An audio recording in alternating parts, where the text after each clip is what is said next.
আজকে সন্ধ্যেটা তো ভীষণ স্পেশাল ছিল, কারণ আমরা সবাই রেডি হয়ে চলে গেছিলাম বার্থডে পার্টিতে। কিন্তু 1 মিনিট যাচ্ছি বার্থডে পার্টিতে, কিন্তু কোনো গিফট কেনা হয়নি, তাই দোকানে চলে গেলাম গিফট কিনতে। আর এত লেট হচ্ছে দেখে বাবা একটা ধোকা কিনে খেয়ে নিয়েছিল। তারপরে ফাইনালি চলে এসেছি আমরা এখানে অনুষ্ঠান বাড়িতে। কিন্তু লাইটিং দেখে আমি ভাবলাম আমি কি ঠিক জায়গায় এসেছি, বিয়ে বাড়ি নয় তো। তারপর ঢুকে দেখলাম যে না, ঠিকঠাক জায়গাতেই এসে পৌঁছেছি।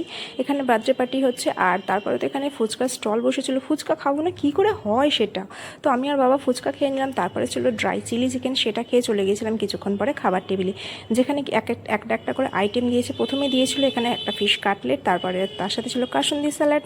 আর এখানে দেখো পেঁয়াজটা দেখে তো আমার মনে হচ্ছিলো যে একটা অক্টোপাস দিয়েছে পেঁয়াজের রূপে।